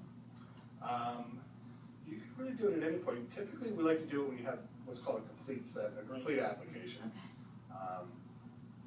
Say they come in, say at some point, in July when they come back, if they do, with an application and we look through it, we deem it complete, then I would say we could do the referral to the county. Okay. You send a whole set of plans to the county. Again, the onus is always on, the developer in this case. The village shouldn't have to make any copies of anything.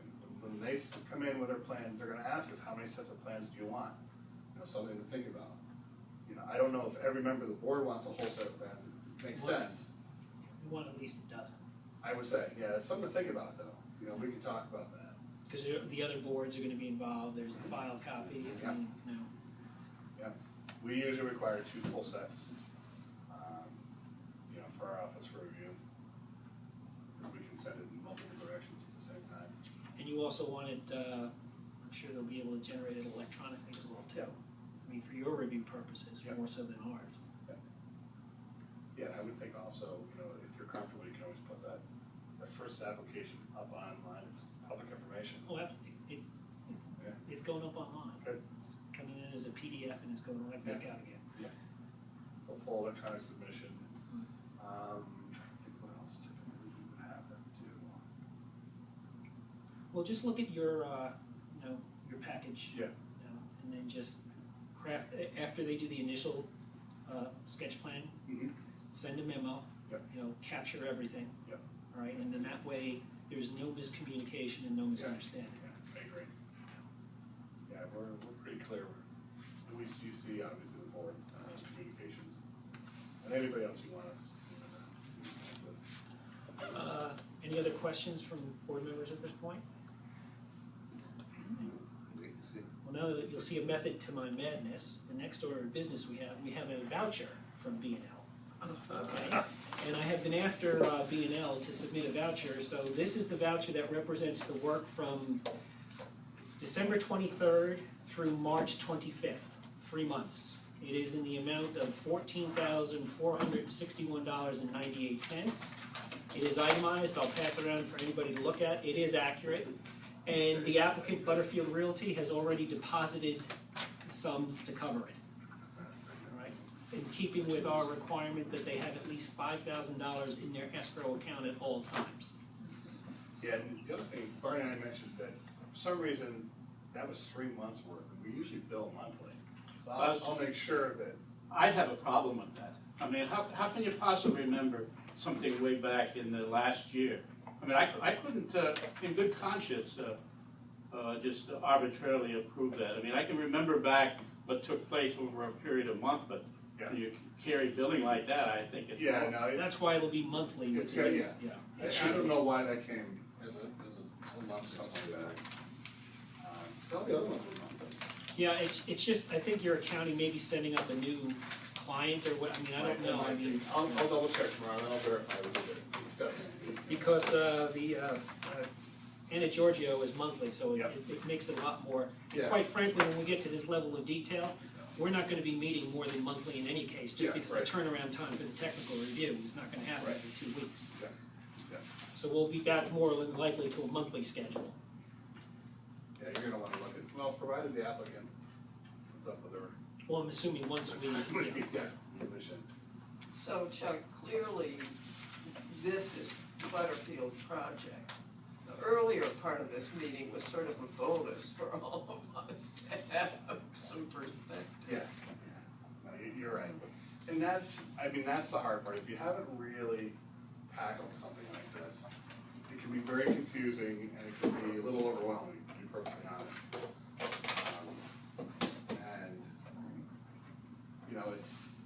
It's gonna be really kind of incumbent on the developers to give us the information that we want. And, my hope is, and we've worked with all kinds of engineers. Some are great at giving you what you want, others fight you tooth and nail, and it drives you crazy. And that slows the process down. I can't tell you how often we've gone back and forth with somebody, and they look at us and say, well, you're the one for being obstructionist, we don't need to design, to that level. And, you do, that's what the community wants. So. Any other comments or questions? Being the case, I mean, just, good. that's what the community wants. I mean, what level of engineering we want appropriate, I don't know that we want futuristics, at the state of next year's art. Right. We like We, very good, solid work. yeah, we always tell our clients, when we do the technical engineering review, you're getting the best level of engineering review that we can offer that's, based on common practice, in today's market. We can always go above and beyond, and you can get, outrageously creative. I was talking with one of our engineers today, and one of the developers I always work with likes to use the best materials on everything, and they're willing to pay for it. Other engineers, say, use middle of the road stuff. We're gonna look at whatever they propose and give you our honest professional opinion. If we think they're using inferior materials, we'll tell you. If we think they're, overkilling the project, they're using something that's, state of the art, we'll tell you.